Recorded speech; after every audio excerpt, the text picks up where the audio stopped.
दिल्ली स्फोटाच्या संदर्भातला तपास आता अधिकच वेगवान झालेला आहे। या स्फोटामागे व्हाईट कॉलर मॉड्यूल असल्याचं समोर आलंय। दिल्ली स्फोटाशी 5 डॉक्टरांचं कनेक्शन होतं। दहशतवादी हल्ल्यामध्ये डॉक्टरांचा संबंध असल्याचा संशय देखील आता व्यक्त केला जातोय आणि त्याच अनुषंगाने आणि त्याच दिशेने राष्ट्रीय तपास यंत्रणेने आता तपास सुरू केलेला आहे।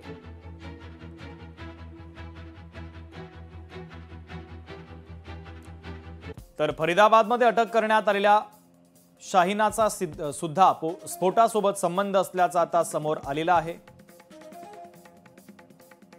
भारतात महिलांची जैश संघटनेसाठी भरती करण्याची शाहिनावर जबाबदारी असल्याची धक्कादायक माहिती समोर आली आहे। जमातुल मोमिनत ही जैशची महिला शाखा आहे। मसूद अझहरची बहीण ही महिला शाखेची प्रमुख आहे। 7 नोव्हेंबरला शाहीनच्या कारमध्ये कॅरोमकॉक असॉल्ट रायफल सापडली। फरीदाबादच्या अल फलाह युनिव्हर्सिटीमध्ये ती कार्यरत होती। तर अनेक धक्कादायक खुलासे आता या प्रकरणाच्या संदर्भातले समोर येत आहेत। राष्ट्रीय तपास यंत्रणेने सुद्धा तपास सुरू केलेला आहे। डॉक्टर अहमद मोहिद्दीन गुजरात एटीएसने हैदराबादच्या डॉक्टर मोहिद्दीनला अटक केली। चीनमधून त्यानं शिक्षण घेतलेलं होतं अशी माहिती आता तपासांती समोर आली। सिरिन नावाचं विषारी रसायन तो तयार करत होता। आझादपूर मंडी, अहमदाबाद, लखनौमध्ये आरएसएस कार्यालयाची त्यानं रेकी केल्याची माहिती समोर आली आहे। डॉक्टर मुजमिल शकील फरीदाबादमधून काश्मीरचा डॉक्टर मुजमिल शकीर याला अटक करण्यात आली।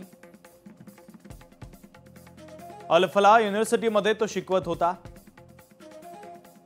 360 किलो अमोनियम नायट्रेट आणि 2563 किलो स्फोटक त्याच्याकडून जप्त करण्यात आली।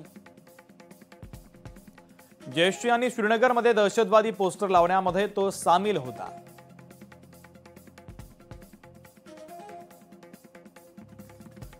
डॉक्टर उमर मोहम्मद स्फोटातली I-20 कार डॉक्टर उमरच्या नावावर आहे।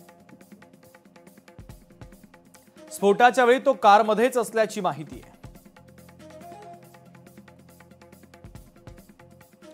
डॉक्टर आदिल अहमद जम्मू काश्मीरच्या अनंतनागमधून डॉक्टर आदिल अहमदला अटक करण्यात आली। आदिल अनंतनागच्या मेडिकल कॉलेजमध्ये डॉक्टर होता। आदिलच्या लॉकरमध्ये AK-47 रायफल सापडलेली आहे। आदिलचा जैश आणि अन्सार गजवत उल हिंदशी संबंध आहे। दहशतवादी संघटनांशी त्याचा संबंध आहे।